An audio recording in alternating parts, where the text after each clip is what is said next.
joined by the wonderful Katrina Pretzer. Hello, and hello. If you hear panting, her dog Athena today. We got a new dog. Hey, we talked about special guests, and look, we have a special guest my goodness, today. We do.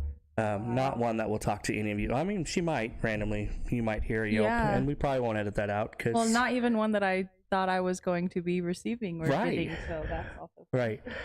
Kind of a random addition, your second dog, so random addition to your family. So unforeseen for sure. Unforeseen addition, yes, that's correct. But we tried to say we were going to get back to week for the podcast, and we have failed. Getting back into that, part of that's my fault, but just the busyness of the last couple weeks, and then I leave for vacation and going to be gone, so this will be like one this week and then one early next week, hopefully, as we try to get them back, or one late next week as we try to get back to week. But yeah, should be a good time. Kind of feels weird to be telling the podcast that I'm going on vacation, because literally like 3 episodes ago, I was going on vacation. Yeah. But they were recorded months apart. Yeah. But anyway, so he just always goes for vacation. Yeah, I'm just always gone. Yeah, literally. Anyway, so before we jump into too much today and continue talking about this idea of evangelism, what are you drinking today? Yeah, I have been on a frozen turtle kick. It is so good. It's chocolate, caramel, hazelnut. Yeah. So good. What I've realized, most coffee shops have some version of a turtle. And that's chocolate and caramel together. And so many of them will kick it up with something of their own. Or maybe not. They just have a chocolate caramel. What I have come to realize. Where a turtle originated from, I couldn't tell you. But like Amber's coffee shop that she worked in when we very first got married, theirs was actually called a Wordle. And it was chocolate, caramel, and pecan praline syrup. Because they made chocolates there and they had a chocolate Wordle. So everybody's a little different with it, but chocolate caramel is kind of the go-to thing for a turtle, and that's pretty neat. I'm not playing. I have a latte today, but I am back on my French toast latte because they're good and I enjoy them. And so I have gotten one again today. And I don't know what else in it. I can't remember. I know if they run out of butter pecan syrup, they can't make it for me anymore, which is the one they seem to run out of. So I'm going to go to guess whatever else is in it is things they have in abundance and use a lot more. I know there's cinnamon sprinkled in it, but I couldn't tell you what else is in it. It's delicious. It's delicious, and I love it. It literally tastes like a piece of French toast. So if you don't want to drink your French toast, you probably shouldn't get it. But yeah, it is delicious. So yeah, evangelism. We were talking about these ideas of what all we wanted to talk about for evangelism, how we wanted to break it down. And I don't know if we're going to necessarily break down what is evangelism as much today as something that comes alongside evangelism all the time, and that's networking. So like networking and evangelism, or evangelism as networking, because it kind of ends up that way sometimes. But I think both of us have realized over the last 12 months for sure, but the last 6 months even more, how important networking is. And I know for me, having done ministry for the last 15 years in nothing but small towns, secluded areas, you have to network. You have to network. You have to have people outside of your church that you are leaning into, from whether it be from sermon ideas and bouncing ideas off of each other, in my standpoint, to just people to blah onto occasionally, especially when in ministry, because a lot of times you can't blah onto the people within the ministry that you are focused on. And so networking helps do a lot of that. And the idea of evangelism comes alongside that in a lot of ways. Because we often think, and we kind of tried to put this myth to rest a little bit last episode, but we often think of as evangelizing as recruiting people to come to your faith, and that's all it is.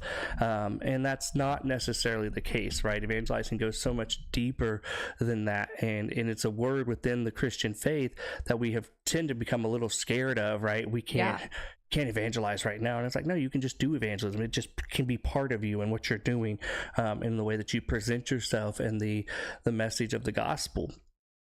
And so in networking, I guess we should break that down a little bit, what we mean, just not assume what everybody means, but the branches and where you rely on the people that you come in contact with that help add to your life, or that you help add to their life in some form or capacity. So your network of people that you're associated with. One of my big avenues of network right now is, even though we're not a Southern Baptist church, because of church camp is where it started originally, I got involved within the Southern Baptist Church networking pretty heavily, because I met a lot of really good people that I really enjoy.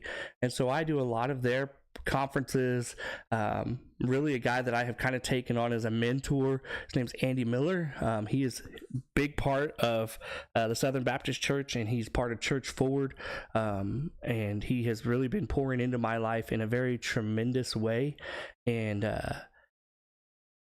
there's just several avenues within the Southern Baptist Church organization that I have got to feel very networked in, even though I'm not technically associated, right? And that's the word they use. I'm not part of the association, but they have never shied away from networking with me and encouraging and keeping me going. And it's a really good thing. Yeah. The thing I appreciate about networking in our capacity, and just thinking about, we are pretty rural. Such a tough word. It is a tough word. It almost sounds like royal every time I say it. But anyways, we don't have a lot of resources. Correct. Because first of all, we don't have a giant budget, the reality of our budget, but also there's just not a whole lot of people either. And so when we are looking realistically at different things, and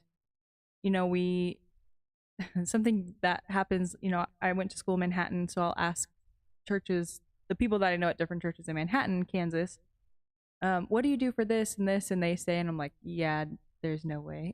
No way, yeah. There's no way we could do that. And even scaling it back, like, you can hear something and, okay, I could probably do that, but scaled back a little bit, it's even just like, what? And I just think of people that do VBS. Like, we just kind of got done in VBS here a while back, and we did our meeting where we talk about everything, but just even asking other churches, like, what do you do for this? We'd be like, yeah, no, there's no way. One thing for me that I've noticed that people network with me a lot is that because we're younger, right, in terms of the average age of ministers in the area, a lot of people call us for technology questions and answers. Like, if not daily, weekly, like, right, seriously, there are so much, and a lot of it is I grew up with, and a lot of it is social media and just technology in general, but like, we grew up with that. And so there's these people that just have no idea. And it's crazy how fast that part of the church is growing. And not within the church, just technology in general. Yeah. Like, I'm still fairly young in the average mean of things here. I'm very much middle-aged now. That's tough to say. But anyway, but it's crazy to me. Like, I've always, as a kid and growing up, I absorbed technology. I've always been kind of a techie, and I still am to quite a bit, but there's still a lot of things happening that I haven't kept up with, and I'm seeing happen, and people ask me about it. I'm like, I haven't touched it. I know nothing about it. And like, I see how like my grandparents got left in the dust with it, because like, honestly, this is not to knock on but a phone, and in your house phone was technology today. Yeah. The ones that a lot of people, if you showed it to them, they're like, what is that today? Right? The phone with a cord that plugged into your wall, that it would blow your mind how many kids don't know what that actually is. Right? And so that was technology to them. So now we look at what we have now, and we're like, well, how do you not know? Well, it wasn't part of their life. And right, by the time they had learned to function life, they didn't need that. They didn't want that. They didn't need a part of their life. They were skeptic of it. And there's a lot of technology that I'm skeptic of, But we go back to this idea of networking. And you mentioned the churches in Manhattan, and I just kind of want to give a small example. But when evangelizing, especially I want to talk about corporate evangelism for a moment, from a church perspective. When evangelizing from a church perspective in a corporate setting, everybody's networking comes into play.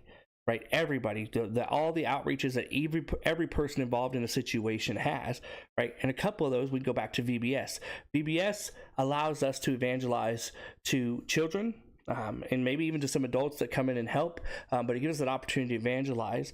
And this year, one of the other ministers here in town, her networking came in huge when it came to our VBS, because we got almost everything we needed donated to us. Yeah. All their old decorations, our VBS material, I mean, everything. It made planning VBS for my wife so much easier, almost too easy, that we got behind on things. We're like, oh, that's already done. That's already done, right? We just kind of waited too long, but not bad. It was still fine, but it was one of those things that was like, that was her networking. Or we go back to our church, and we had to replace our soundboard a couple years ago, and I was looking at new ones, and I'm like, man, this is a hit to our budget, right? This is gonna stink.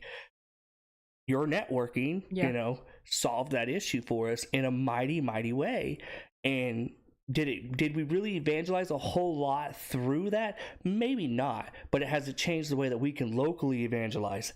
Yes, right? It offers us much more availabilities to what we can do. But again, go back to that technology thing, there's a lot of what we got from that networking that I still haven't figured out how to totally take advantage of, right? It was way huge upgrade for us. That's probably not proper grammar, but it was a really big upgrade for us. It changed the way we can do some things. It changes what we can do in the future. So maybe not the evangelism working during the networking, but the networking allowing the evangelism to happen in bigger and greater capacities than what was originally thought possible, because of, as you said, resources, isolation, where you're at, but networking kind of fixes some of those issues in a mighty, mighty way. Yeah, and that's why I love the idea of social media.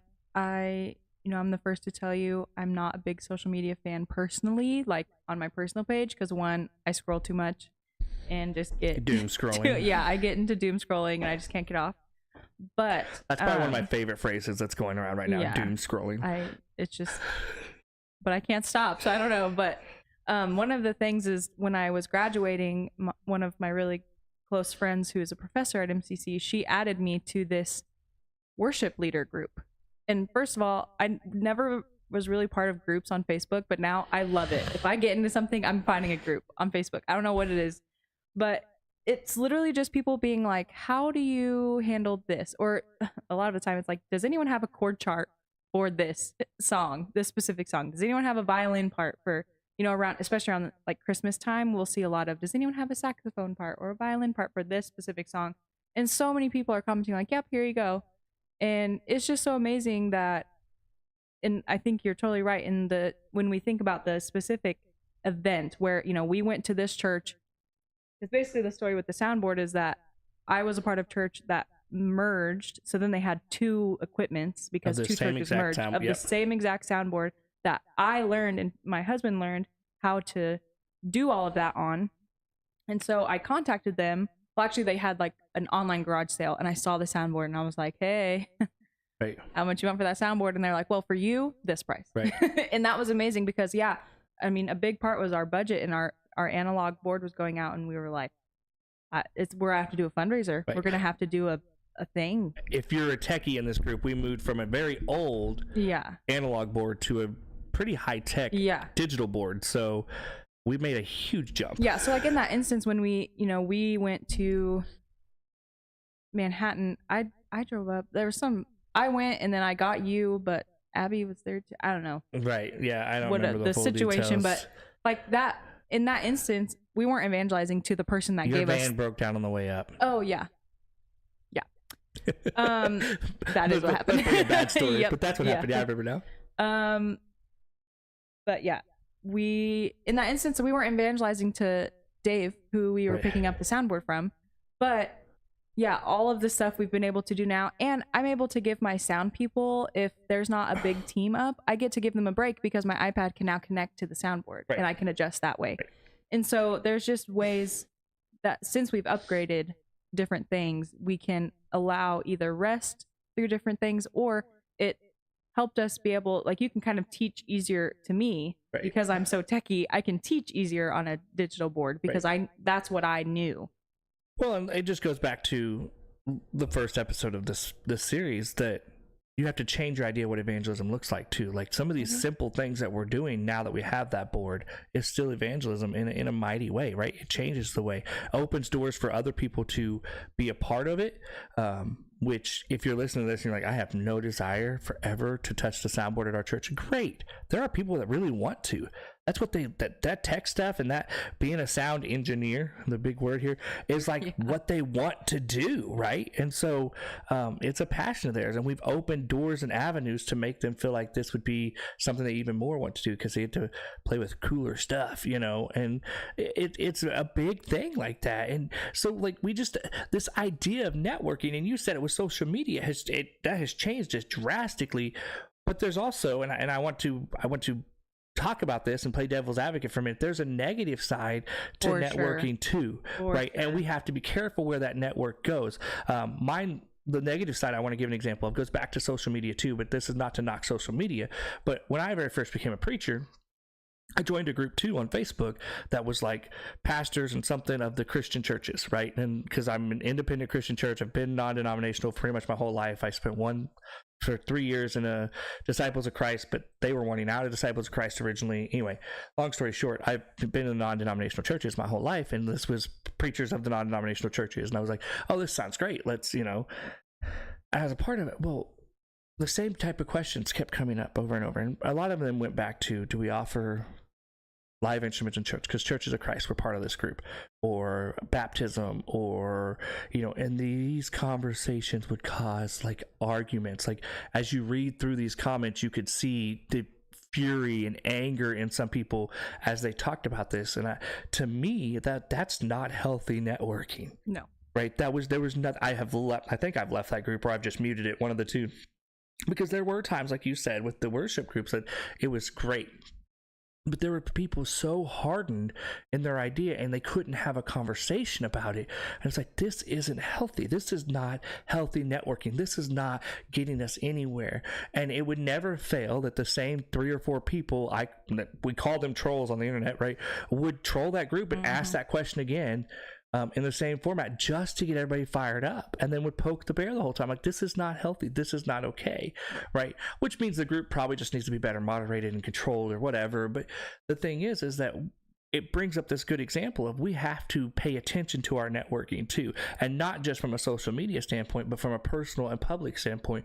Is our networking, what we consider our networking, and the people that we bring in our lives, are they adding to, or are we adding to their life? And then the second follow-up to that question is, if we're adding to, we have to be careful that they're not just taking away from ours, right? That there is, because that's unhealthy too. When a relationship in a networking, even just networking relationship, is all one-sided, that's really tough, right? Now, when we look at it from a resources standpoint, in the church, small churches to bigger churches that like to help resource, a lot of times those are a one-sided networking, but we go into it knowing that, right? We go into it with that understanding. And so we have to be aware of those situations too. My thing is, when we look at networking as evangelism, we have to evaluate it. And I think we have to evaluate it on a daily basis. Like, is this networking healthy for me? Is what I'm being presented with through this opportunity, is it healthy for me? Is it healthy for me and my message that I want to present in life? And now I want people to realize that as I say that statement, I don't just mean this from a ministry standpoint either, right? Let's take this out of ministry, which is what we've talked about it a lot with, but let's take it to secular jobs, right? You still have networking there, right? A lot of times we just call those friendships, or we just call them coworkers, right? But it's still networking within your life. And I think a lot of times we don't think about it that way, and we don't evaluate some of those relationships very often because we're like, they're just there, but they're still networks for you, right? Yeah. Anybody that you would look at in your life and say, hey, I know that they'll be there for me if I ever need, or I'm there for them when they need, that's networking, right? That is what that is part of. That is your network of people. And I think a lot of times when we take it outside of the church, we don't use that word networking anymore, which is fine, but then we don't evaluate it the same either. And I think that's a dangerous game. Yeah, I think networking in any capacity allows you to reflect on your intentions, because really that's what it really boils down to, is, are we engaging with this person, place, idea, organization to gain something, whether that be, people, or are we engaging with these people to potentially take them away? Because that's like something that, churches and communities kind of talk about, maybe not like outright, but kind of we look at as, oh, you stole my congregant. Oh man. Oh, you stole this. And I mean, luckily we're not in that game, I don't think, but I know I'm sure it can get really easy to see other people going to a different church and being like, they stole, or they, and the more networking we do, the more exposure to, because we always do ours with the Ministerial Alliance, with the three churches. So, but we rejoice when people are in their church, and you've always made it very clear, like, whether you come to ours, and we, every time we have a group thing, we're like, whether you come to our church or the other churches, we just want you there. I mean, I say it when there's not a group thing. Yeah. Like, just to my own church. Yeah. Like, if you're not getting anything, because, and listen, I don't think we should go to church to get something. But if we don't feel spiritual growth within a church, right, we may need to evaluate either our heart and motive for being at that church, or the situation we put ourselves in. Is there room for me to grow here, or am I callous to something? Or do I need to? Right. I tell people all the time, I just want you involved in a fellowship somewhere, because I think it's so healthy, right? And I can network with you through that. Like, I'll be the one to tell you, hey, it's going to hurt to watch you find some other place, but let me help you find a place, right? That I think like, will here's fit their number. Right. So many times I'm like, this is her number, or Right. this is Michael's number, sort of thing. Right. And I think that's healthy, and I think that's good. And let's go back to the Ministerial Alliance for just a minute. We kind of brought it up before the podcast, but I think it's a real thing to mention. Excuse me. But for so long, here in Maxville, whenever I first got here, there were a couple guys preaching at the other churches. One left, and then the other one left, and pretty soon I was left doing all the Ministerial Alliance stuff by myself. So any community events I was trying to put together by myself, and then so I was just kind of the guy, right? And it was really weird to me, because anytime I wanted to help somebody, I had to evaluate what would other people think of this help, right? Because I don't want to just write the check, and so I started bouncing ideas off of other people, like, I know you don't really have a say, but tell me what you think, because I'm the only person that has a say right now, and it was just kind of a really weird spot for me to be in, to the point that where I just did things. I just got them done and just did them, right? And so then other people came back into the church as ministers. That was a role I had to kind of step back from. Like, I can't just do this no more. I have people here. Really wasn't a big deal to me, but I had gained this image within some of the local community that I just wanted to be in charge. And it's like, not at all. I was just kind of put in that position, right? It's so much so that with the two people that I get to do with right now, that was something that they had heard already, and then they came to me, and I was like, that's not true at all. Like, I don't want to just be in charge. I'd rather pass off the charge I have to other people right now, because I want to break from it, right? But I do want to be a part of it, right? And I don't mind being a heavy part of it. I don't mind being the face of it, right? It's part of who I am as a person. And I said, so I think I've given that vibe, but that's not true. So much so that through our networking, we now do Wednesday night church as a big group across the whole community, right? We do youth group here at the church, our church. We do like a kids church at the Grace Church, and then Free Methodist Church, we have the adult session, right? I wanted that, right? I wanted to have a Wednesday night service here at our church, but it's really not possible with me leading youth group, right? And nobody else, and not bad, but I mean, a lot of times people get taken away too often, especially in farming communities, to commit to teaching every week. And so we couldn't really find anybody to help do that part of it with me doing youth group. So I would have given up youth group, and I didn't really feel like that was the call right now. And so with all of that, I had to find a different avenue, and that was one of the times that this conversation come up, and I was like, when they asked how I wanted to do it, I'm like, I don't know. I have some ideas, and that's when this conversation come up. Basically, the comment was made, you don't really want to be in charge all the time. I'm like, no. And that's when I found out that this had even been said about me. I'm like, man, that kind of crushes me, like, no, I don't want to be. And so our networking, I think, at first was hindered when they very first got here, because they had been given an image of me that wasn't true. So I say all of that to get to this point of, we have to evaluate our networking, and don't evaluate it at what somebody else says. Evaluate it at your level, at your personal level, right? And I have to be careful with this with my wife, because I come in contact with so many people, right? And then I will begin to tell my wife stories of my day that involve these people, and she'll be like, I probably don't want to hear their story, because if it's going to form them in a negative light at all, I want to form that my opinion myself, because she is one of those that if I say it, she takes it. Like, and it's probably one of the most beautiful things about our marriage, but also one of the most scary things about our marriage, right? Yeah. I say it, my wife takes it, right? You harm me, you hurt me, you give me a negative feeling, she's going to take that too, whether it was intentional or not, right? So I have to be careful with the way I say things around my wife, or else she'll form a negative opinion of somebody. And if you're listening to this, you're like, man, that's not right. We understand that's not right. That's who she is. It's something she works on, right? So she tells me, hey, don't tell me, right? But that's part of evaluating that network, so that your evangelism can be effective through that network. Yeah, I think bringing it all back to the evangelism piece, evangelism to me is just interacting with the most amount of people that we can. Amen. And I think especially, and this might really just be specific to small town people, but I mean, it really doesn't, because if you think about, even big town people have their small things that they go to, whether it's neighborhood cookout, or if people still do that or whatever. But people will have their opinions about things, and not only opinions, but there's history here.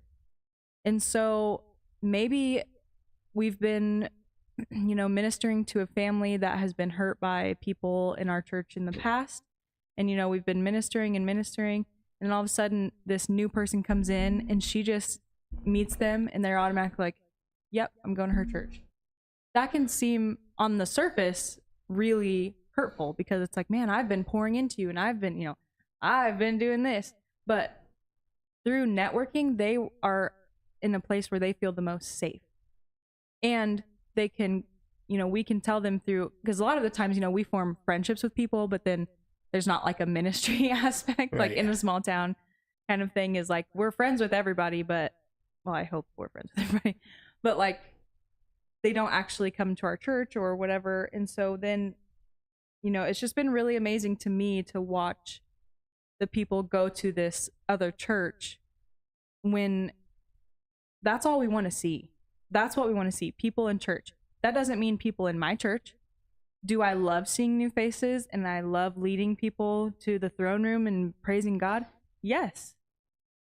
Do I demand that they come to my church and my church only, and is my church doing everything exactly right in the right way? Yes.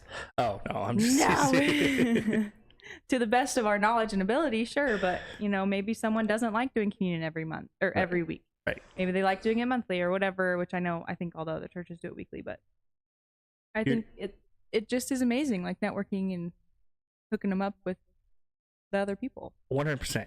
And so while you were sitting here talking about this whole idea of hooking them up with people, I thought, I looked up the definition of evangelism last week and read them, what the if you haven't Googled in a while, when you Google anything anymore, you get that AI overview first. Yes. Part of me loves that, part of me hates that. Yes. But I wanted to see, sitting here talking, I wanted to see what the AI overview of evangelism was, right? And it gives the definition, as we talked about, but then it gives this whole list of key aspects of evangelism, right? Which is proclaiming the gospel and seeking conversion of people. But then one of the things it says in that, one of the key aspects it says, is relationship building.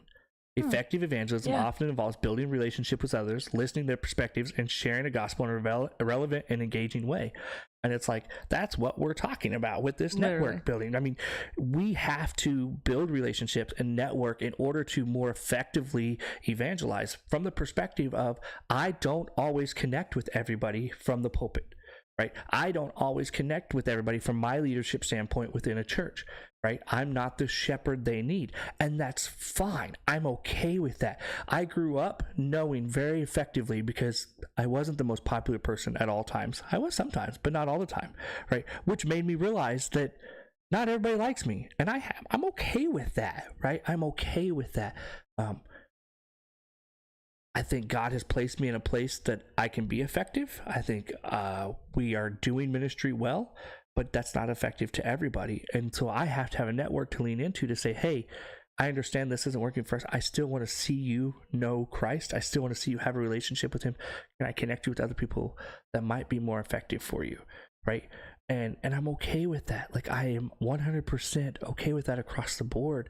And I think sometimes we get caught up in this competitive nature of evangelizing.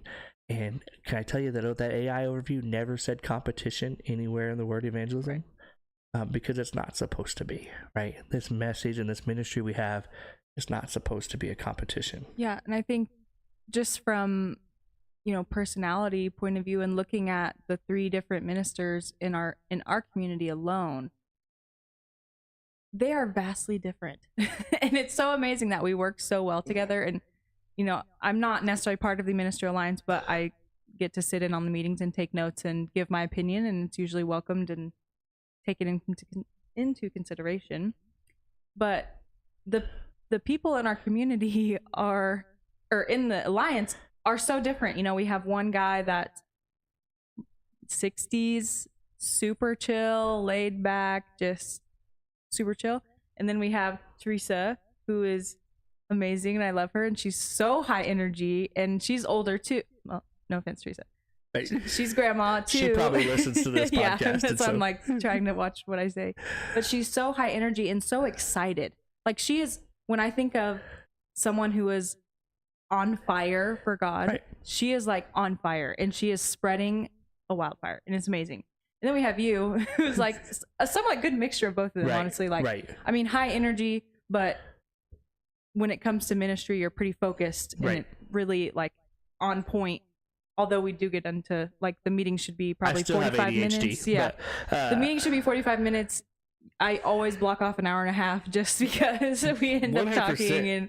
But it's so nice to see all these different people. So then when I meet someone and I get to know them in a capacity, I'm like, hey, you probably won't necessarily like Jake's sermon because of whatever reason, but I know Teresa and I know how she preaches. You might like her, or you might like Michael, who connects. He reads a lot of scripture. Reads a lot. It is very in depth. The word. Oh man, yeah, and it's a he is so thing. Deep. But then, like, if you want a good middle or like the contemporary service, you'd want to come to us, sort of thing. And so, the more you know about other people, when it's not a competition, the more you know about your other churches, you can say, hey, if you really like the liturgy and you really like, reading certain prayers, Teresa does that amazingly, and she writes her own thing and they read it together. And if you like the unity piece of it, amazing. Go to her, either of her churches that she has. And then if you want the more like hymn plus contemporary plus just like modern, but also a little old, that's us. And then but it's just the more you know. And so I think when we cut ourselves off to only stay in our own bubble, and this is everything, right? This isn't just church. This isn't just our relationships with other people, with our coworkers, whatever. When we limit ourselves just to us, our world is so limited. It's so limited. When Teresa very first moved here, I wasn't the first person that said it, and she wasn't either, but it was really funny because she was told she was the female version of me, just because we're both super outgoing, super, pretty high energy, and there are a lot of similarities there. But you're right, we do function, especially when doing ministry, in very different capacities, right? Our personalities, as far as like just out and about, are very similar. I will not deny that ever. Right? Yes. But our approach to ministry is different. Well, and it has to look different because you deal with teenagers a lot. Most. You cannot deal with teenagers and little kids the same exact way. She has I will tell you right now, if you're listening to this and you're looking for something for your kids to do, please take them to any event Teresa Wynn is doing at Grace or Truesdale. Absolutely amazing with children, and I don't hold a candle to that in my interactions with children. I never make children cry, and I feel awful for it. I usually am just like, okay, kids, let's go, and then it's just chaos, and I'm like, oh, okay. But she is just amazing with children, and So. Well, and I think networking really allows us to take each other's strengths and utilize those, because if you were kind of talking about how we talked about. Right before we started the Wednesday worship stuff, we talked about doing a Wednesday service. Right.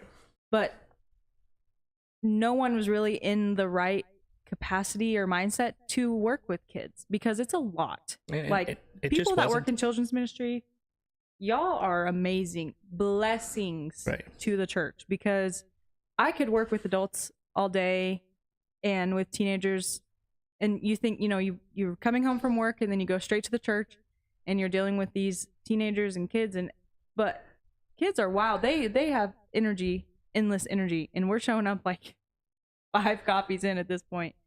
That she's just wild, and it's amazing. And we all get to go to our own strengths. Whereas Michael is so deep and he wants to dive into it and have these really deep conversations. And I love that about him. There was no way he'd be able to do that with teens. No. So I just love our Wednesday stuff because each of you, and it's so awesome going to the different groups because I get to watch each of you do what you do best in your own capacity and then advocate for others. So like when a teen sibling comes and picks up their kid, hey, you should go to youth group, you know, instead of waiting around for your younger sibling, or hey, you know, these different things. But yeah, networking's huge, and I feel like we could talk about it forever. Right. And I 100% agree with that. I think the challenge at this point really is to find your networking, especially, you know, speak to ministers for just a moment if you listen to this podcast.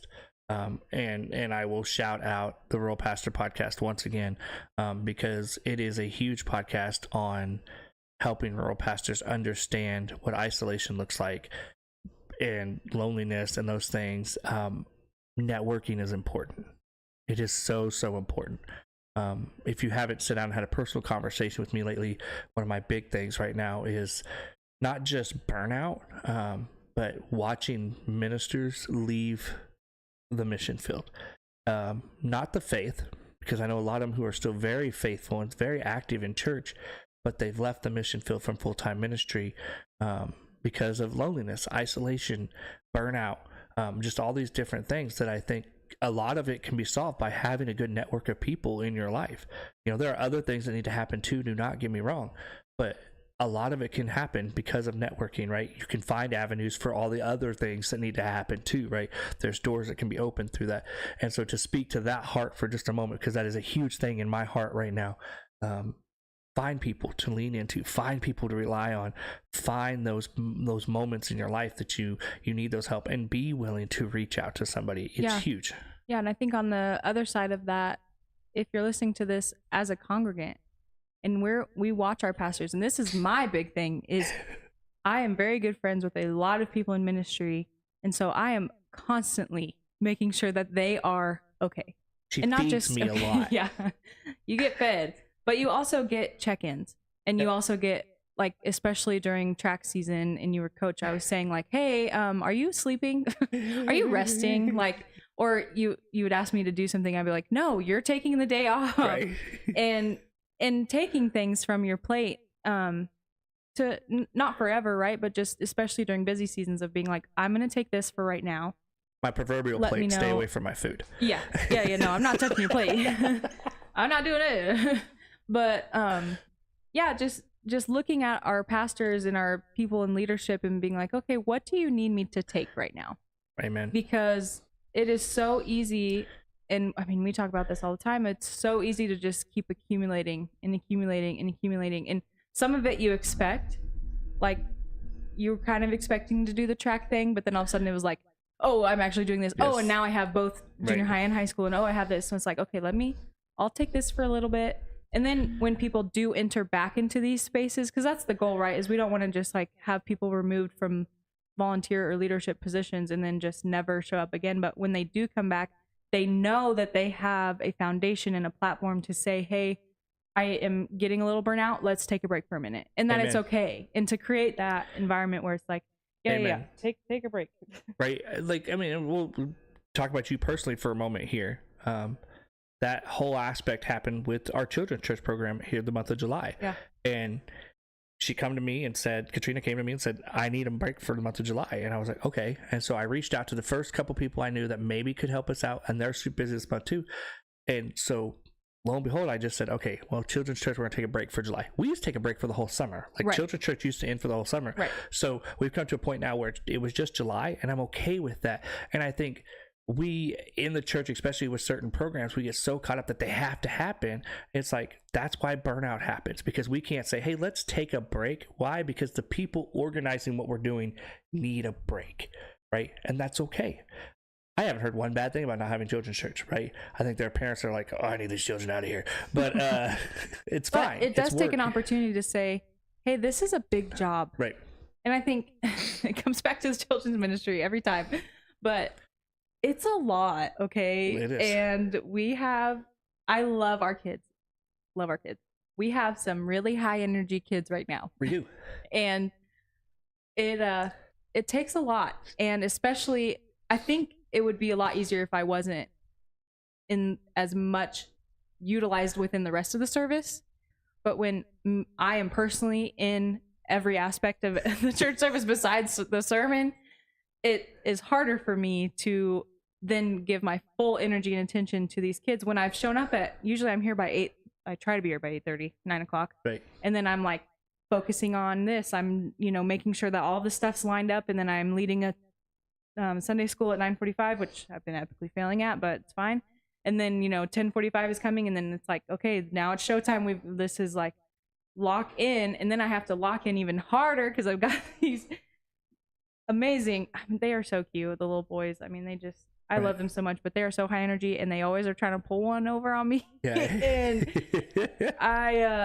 it's our little game we play. But to say like, hey, I need a break because this is a lot, and then people are like, oh, I didn't even think about how that would be a lot. Right. And I'm like, yeah. And it does open those doors and opportunities. But again, it all goes back to using your network. Well, then you said that people, because I was asking for a break, people were like, oh, I should probably take 100%, do a week. And then you're like, yep. So that may look different in how we rotate through that coming back, and I think that's healthy. Yeah. And we again leaned into being aware of ourselves, leaned into our network, and now we get to continue doing evangelism in an effective way with those kids. I want you to understand, if you're listening to this today, that we view evangelism as a huge thing and a huge part of what our church should be doing. Right? Rather than plateauing out at a point in which being complacent, evangelism should always be happening. And so as we go through this series over the next couple of weeks, continue through this, is what we're trying to do is help people realize how easy it is to do evangelism in amongst the things we're already doing a lot of times. Amen. That's what I was just about to say. Like, we're already doing it. Right. It's simple. And that's why it's simple evangelism, right? And we do it through networking. In coming weeks, as we've said, we're going to do it through talk about doing it what every day evangelism looks like just in your day-to-day life. And then evangelism is hospitality, or hospitality is evangelism. And then we are going to look at it from a global perspective too. What is the big evangelism, global evangelism look like, and how, from a small town of like 500 people where we live, how do we have an impact on that, right? And so we're going to talk about that in the coming weeks. But if you're here and you're listening to this today, and this idea of networking is something you would like to further talk about, we would love to talk about it. We also have networking people that we would love to put you in contact with, who could help you find a network of your own, because we think it's important to effectively do evangelism in the day-to-day, and that's no matter where you're at. Having a network is huge and crucial, whether it be from your ministerial alliances, whether it be from friendships, whether it be from the Southern Baptist Church Association, whatever it is, having those networking opportunities is huge. And so if you're listening and you have questions, please don't hesitate to reach out. The idea of isolation, loneliness within ministry is bringing you down. Please it's a silent reach killer. out. Right. It Please really reach out is. to myself, to somebody, and begin to talk and have those conversations.